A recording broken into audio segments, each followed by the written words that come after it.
For our last 210 video, I'd like to start by discussing some other thermodynamic cycles of technological interest. So the first one I wanted to talk about is called the Otto cycle. And on our PV diagram, it looks like this. Starting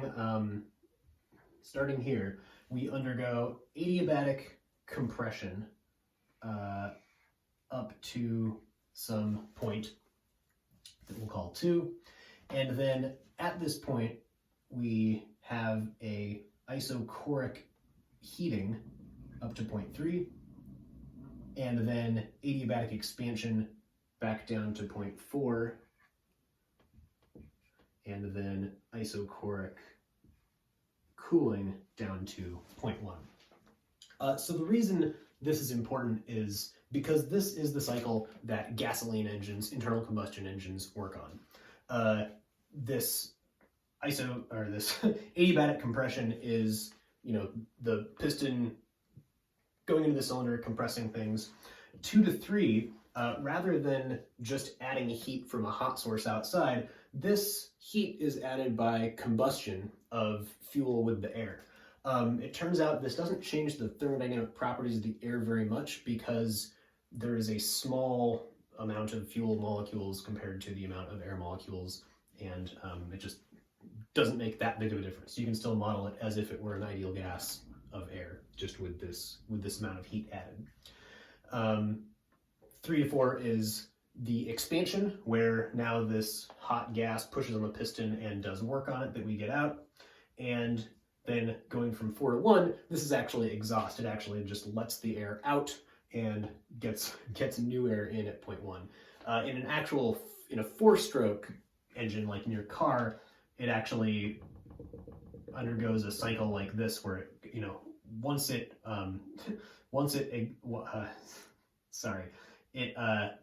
it cools to point 1 and compresses again to empty the cylinder, and then moves back to the right. So this goes in both directions.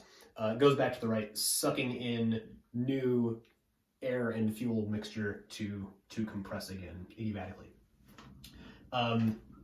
One thing to mention, a constraint of the Otto cycle is actually this adiabatic process, because as we go from 1 to 2, we increase our temperature, and this mixture in a gasoline engine is gasoline and air. So if we compress that too much and raise its temperature too high, we can ignite the fuel. That's called auto ignition, and that causes problems with engines. We want to be able to get to 2 without the fuel igniting, and then use a spark to ignite it ourselves to get from 2 to 3. That's how gasoline engines work. You can also have 2-stroke gasoline engines, as they're called, where it doesn't do this. It just, going from 4 to 1 in one motion, it gets rid of its old exhaust air and sucks in new fuel air at room temperature.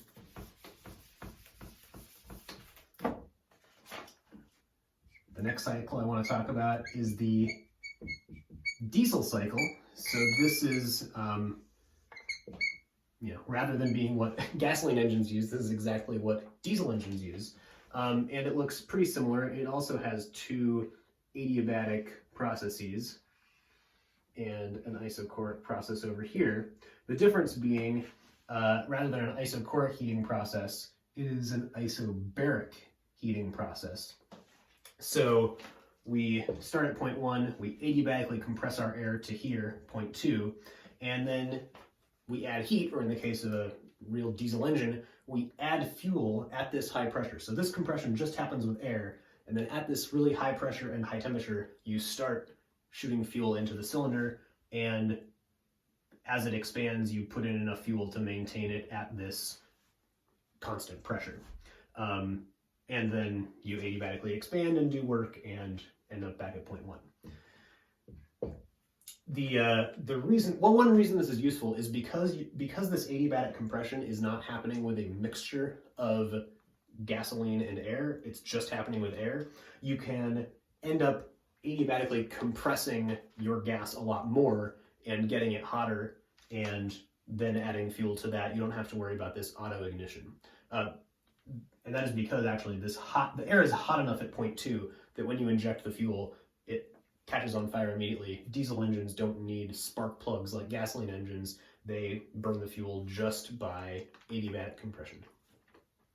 Yeah, and again, 4-stroke diesel engines also have an exhaust stroke that goes out over here, but that doesn't, that doesn't affect heat or work in the cycle, so we can kind of ignore it.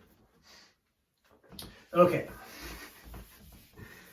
The last cycle I want to talk about, and that we'll look at a little more, is called the Brayton cycle.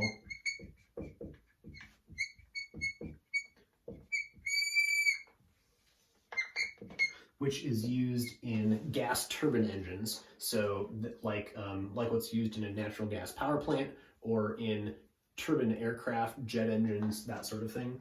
So this also has 2 adiabatic processes, but they are connected by isobaric processes. So we start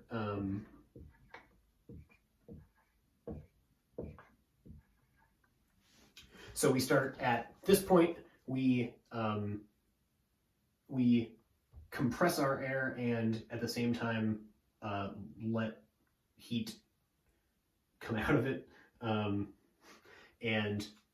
then adiabatically compress it up to this point, and then we add fuel at constant pressure to add heat in the form of fuel at constant pressure in the case of Brayton engines, and then adiabatically expand that and allow that to do work. So you could imagine doing something like this in a cylinder. It is more often that this cycle is done, like I said, with turbines. And so rather than taking a particular volume of air around this cycle one step at a time, you're doing this with a flow of gas, and you're doing it continuously. This part is happening at a different place than this part, which is happening at a different place than this part. You're sending this air through some, physical cycle of pieces of equipment, and they are doing these different things to it. So we'll draw a little schematic of what this looks like. These sorts of diagrams, like I'm about to draw, are really, really common in engineering thermodynamics, looking at, because this resembles the flow of things in, if we were to actually build a Brayton engine, what it would look like. Okay, so we start with air at room temperature and ambient pressure. So we take this and we put this into a compressor. So like an air compressor. So this takes work and adiabatically increases the pressure and therefore the temperature of our air. So this we have to put work into. And then our air then goes to a combustion chamber where we add heat to increase the temperature, but we do this at constant pressure. So we increase the temperature a lot, but we don't change the pressure at all. This is already happening at some high pressure. Then we take our air and send it through a turbine. So a turbine basically just looks like a bunch of, like a bunch of fan blades, maybe a few fans coaxially placed, so that the gas flowing through that causes them to turn. And in that turning process, you can get work out of it. And then our now low pressure air goes back over here. And it turns out this air is hot, and we have to put it into some kind of cooling heat exchanger. Maybe there's water flowing through this that takes heat away and cools our air back down to room temperature and pressure. And then we can put our air back through this cycle again. In real life, we might just be sucking in new air into our compressor right here, but we can imagine this as a closed cycle. Okay, so we have to put in work here. We get out work over here. You could see on the cycle that we are getting more work out. We're getting more work out of the turbine than we have to put in on the compressor. So our cycle generates a net amount of work that we could use to drive a generator to produce electricity, or to drive a jet engine to move jet engine fan blades around to blow air out the back of the jet engine and move the plane forward. So each of these different pieces corresponds to a different part of the cycle on our PV diagram. I won't go back, but you can go back and look at that for yourselves. One thing that's interesting here is what's going on with this cooling. Like why? So the whole idea of this engine is we put in heat and we get work out, right? So it seems like, well, I have this hot gas and it goes through the turbine and it's still hot. Like, can't I just take that hot gas and put it back in the compressor and then I'm like already a step ahead and I have more energy when I go through the turbine next time? The answer is no.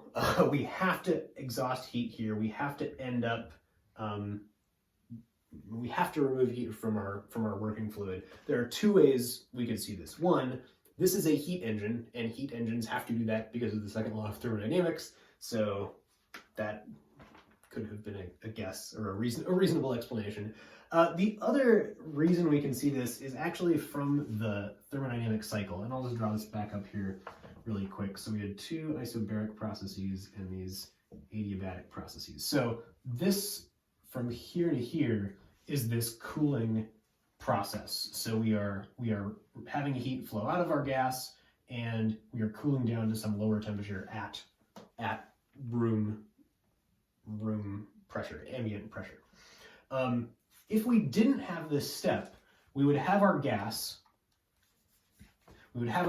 come out of the turbine, right? We would get down to this point, and then it's like, all right, we're ready to put it back into the compressor. And now we're adiabatically compressing it from this point where we just adiabatically expanded to. So our compressor is going to go back up exactly the same path it came down, and our net work for this process is going to be 0. So another way you can think about this Q, what this is doing, is this is making it easier to compress our gas. So as we're compressing this, it is going to take less work to compress it from here to here than it would to compress it from here to here.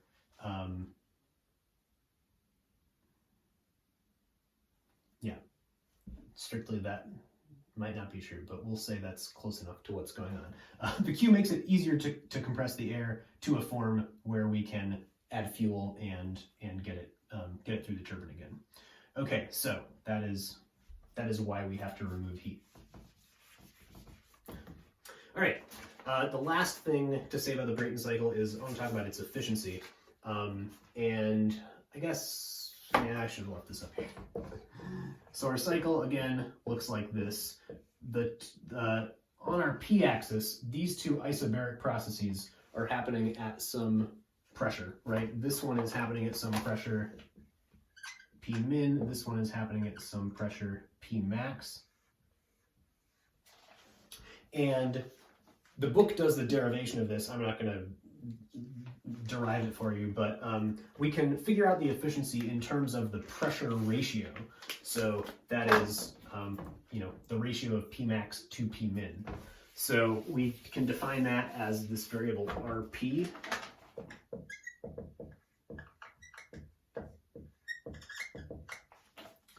So if we adiabatically compress the air to 5 times atmospheric pressure, if we're starting down with air at room atmospheric pressure, then P max over P min is going to be a factor of 5, so RP equals 5. The efficiency, and this is what the book derives, the efficiency for the Brayton cycle is equal to 1 minus 1 over this RP number to the gamma minus 1 over gamma power. In the case of air, that is 1 minus 1 over RP to the 2/7 power. You can plug in gamma equals 1.4 and show that this is true. So this is our equation for the ideal Brayton cycle efficiency. If we look at what this looks like, R to the 2/7 is pretty darn flat. So if we look at different values of RP, It's actually kind of like that. So these are our efficiency numbers over here. At a ratio of 10, so if this pressure ratio is 10, then our efficiency, it turns out, is about 48%. But we don't get a big change in that if we increase this pressure ratio, right? So this is already, this would be a pressure of like 1 megapascal, right? 10 atmospheres in our turbine and in our compressor. If we increase this by a factor of 2, so we double the pressure up to 2 megapascals, increasing it by 1 megapascal, it only goes up to 57%, and it's a lot harder to do things at these higher pressures, and it actually gets even flatter after that. So there are diminishing returns as you increase the pressure ratios of these engines.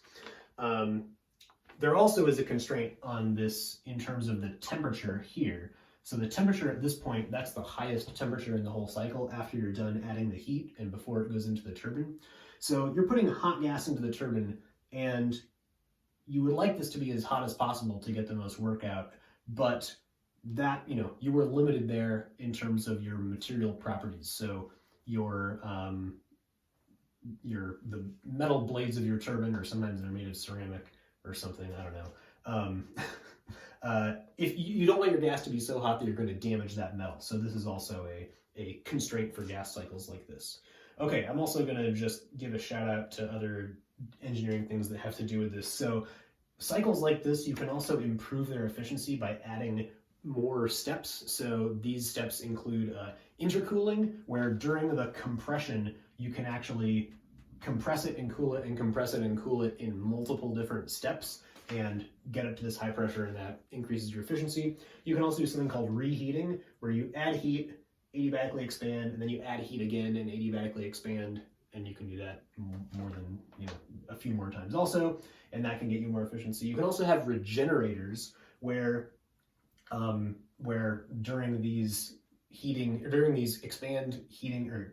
during these cycles of heating and expanding, you can kind of trade heat with different parts of the cycle and gain some other efficiency that way. So these are all things that are used in real gas power plants, in real jet engines, because they want to make them as efficient as possible, get the most work out for a given amount of fuel.